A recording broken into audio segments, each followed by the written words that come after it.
மருத்துவ கட்டமைப்பிலும், கல்வி கட்டமைப்பிலும், தொழில் வளர்ச்சி கட்டமைப்பிலும் அகில இந்திய அளவில் தமிழ்நாடு ஒரு முன்னோடி மாநிலமாக விளங்கி வருகிறது.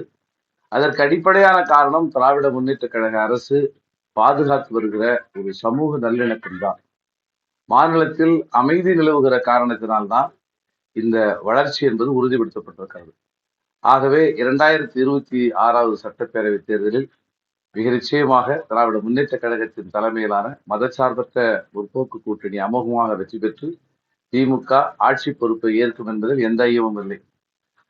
திமுக ஆட்சி பொறுப்பை ஏற்கிற அதே சூழ்நிலையில் செய்யூரில் வேறு காட்சி அமைந்துவிடக் கூடாது என்பதை பணிவோடு நான் சொல்ல கடமைப்பட்டிருக்கிறேன். ஆகவே அதே கூட்டணி இங்கும் வெற்றி பெற்றால்தான் செய்யூர் செழிப்படைவதற்கும் செய்யூருடைய வளர்ச்சிக்கான கோரிக்கைகளை சட்டமன்றத்தில் வலியுறுத்தி மாண்புமிகு முதல்வருடைய கவனத்திற்கு கொண்டு செல்வதற்கும் அதை நிறைவேற்றுவதற்கும் வாய்ப்பாக இருக்கும். ஆகவே செய்யூர் சட்டமன்ற தொகுதியில் திராவிட முன்னேற்ற கழகத்தின் தலைமையிலான மதச்சார்பற்ற முற்போக்கு கூட்டணியின் வேட்பாளராகிய விடுதலை சிறுத்தைகள் கட்சியின் பொதுச் செயலாளரான என்னை பானை சின்னத்தில் வாக்களித்து ஆதரவு தர வேண்டும் என அனைத்து வாக்காளர் பெருமக்களையும் மெத்த பணிவோடு நான் கேட்டுக்கொள்கிறேன். செய்யூரை பொறுத்தவரையில மிக சிறப்பான, மிக செழுமையான ஒரு விவசாய பகுதியாக செய்யூர் இது விளங்கி இருக்கிறது. அதே சமயத்துல இது ஒரு பெருநகரமாக இருக்கிற சென்னைக்கு அருகாமையில இருக்கிற காரணத்தினாலே இந்த விவசாயத்தினுடைய வளர்ச்சியும் இன்னொரு பக்கத்திலே நகர்மயமாகி வருகிற சூழலும் ஒன்றுக்கொன்று முரணாக அமைந்திருக்கிறது. ஆகவே இதனுடைய விவசாயத்தன்மை பாதுகாக்கக்கூடிய வகையிலே இங்கு விளைகிற மா, பலா, தென்னை, பனை பொருட்கள், விவசாய காய்கறிகளை சந்தைப்படுத்துதல் என இந்த விவசாயத்தை பாதுகாக்கக்கூடிய வகையில விளைபொருள்களை மதிப்பு கூட்டி சந்தைப்படுத்துதல் என்கிற அளவில் ஒரு கூடுதலான ஒரு சிறப்பு செயல் திட்டத்தை விவசாயிகளின் தலைநிமிருக்காக உருவாக்குவோம் என்பதை நான் முதல் வாக்குறுதியாக சொல்ல கடமைப்பட்டிருக்கிறேன்.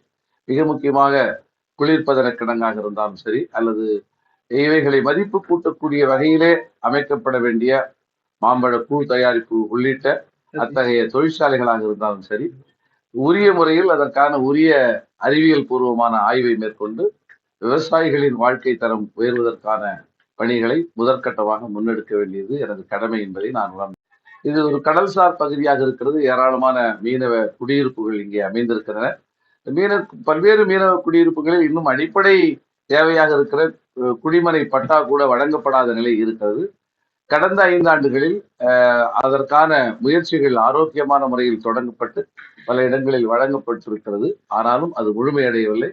ஆகவே மீனவர் குடியிருப்புகளில் அனைத்து விதமான அடிப்படை கட்டமைப்பு வசதிகளையும் உருவாக்க வேண்டியது தேவை. இதற்கான ஒரு சிறப்பு செயல் திட்டத்தை உருவாக்க வேண்டிய தேவை இருக்கிறது. எவ்வாறு பழங்குடிகள் என்பது அன்அக்சசபிள் என்று சொல்லக்கூடிய பொது நீரோட்ட சமூகம் தொடர்பு கொள்ள முடியாத இடத்தில் அவர்கள் இருக்கிறார்களோ, அதை போலவே மீனவர்களும் கூட கடலோர பகுதிகளில் இருக்கிற காரணத்தினாலே அந்த அத்தகைய வகைப்பாட்டிலே தான் இருக்கிறார்கள். ஆகவே அவர்களுக்கான வாழ்வாதாரத்தை, அடிப்படை கட்டமைப்பை உயர்த்துவதற்கு ஒரு சிறப்பு செயல் திட்டத்தை உருவாக்குவது, அவர்களது விளைபொருளாக இருக்கிற மீன், கடல்சார் அத்தகைய பொருட்களை முறையாக சந்தைப்படுத்துவதற்கான சிறப்பு திட்டங்களை உருவாக்குவது, மீனவ சமூகத்து பிள்ளைகள், இளைஞர்களுக்கான ஒரு கடல்சார் அறிவியல் சார்ந்த பல்கலைக்கழகம் அல்லது கல்லூரிகளை உருவாக்குவது என்கிற அடிப்படையில தேவையான இடங்களில் தூண்டில் மீன் விளைவு போன்ற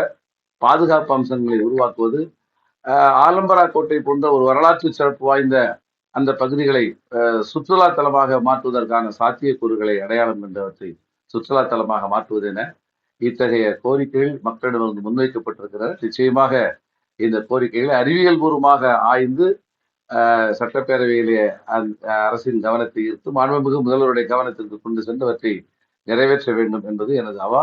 நிறைவேற்றுவேன் என்பது எனது உறுதிப்பாடு. இதற்கு அடுத்தபடியாக செய்யூர் பகுதியை பொறுத்தவரையில இங்கு பெரும்பாலும் சென்னையை சார்ந்து வேலை வாய்ப்புக்கான வாழ்க்கை முறை இருக்கிறது.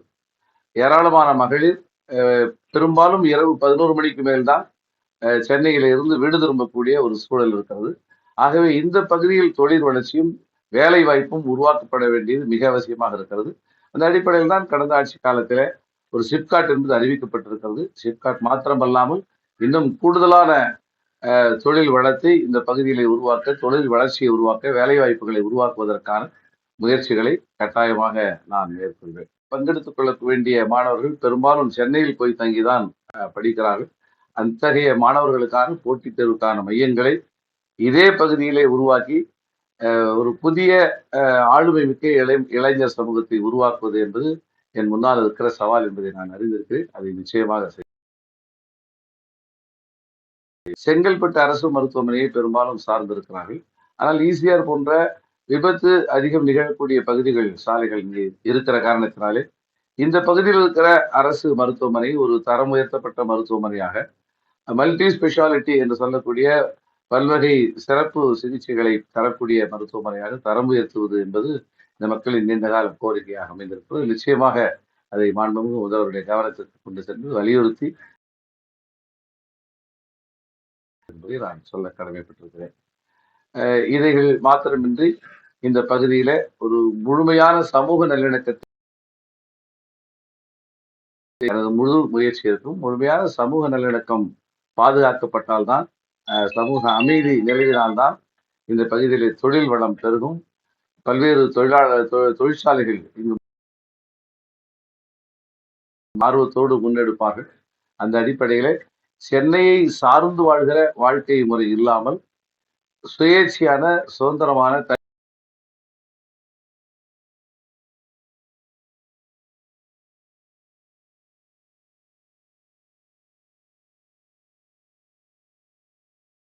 மக்களின் வாக்குகளை பிரிப்பதற்காகவே, சிறுபான்மை மக்களுடைய வாக்குகள், மீனவர்களுடைய வாக்குகள், தலித்துகளுடைய வாக்குகள், இவற்றையெல்லாம் பிரிப்பதற்காகவே நண்பர் விஜய் பாஜகவால் களமிறக்கப்பட்டிருக்கிறார் என்கிற ஒரு யூகம் என்பது தொடர்ந்து வலுப்பெற்று வருகிறது.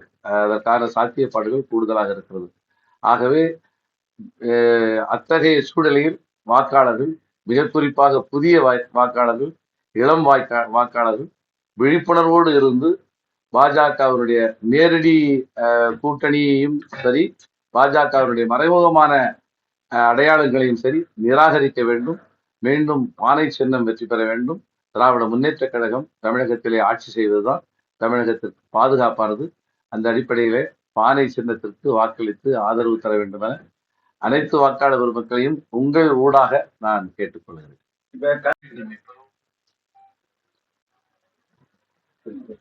நாடு விடுதலை அடைந்த பிறகு ஒரு சுதந்திரமான பொருளாதாரத்தை கட்டமைக்கக்கூடிய வகையில காங்கிரஸ் பேரியக்கத்தினுடைய மூத்த தலைவர் பண்டித ஜவஹர்லால் நேரு அவர்களால் உருவாக்கப்பட்ட பொதுத்துறை நிறுவனம் என்பது அத்தகைய புரட்சியாளர் அம்பேத்கர், ஜவஹர்லால் நேரு போன்றவர்கள் திட்டமிட்டு உருவாக்கிய பொதுத்துறை நிறுவனங்களை தனியார் மயமாக்குவதற்காகவே ஒரு அமைச்சரவையை பாஜக உருவாக்கியது என்பதை யாவரும் அறிவோம்.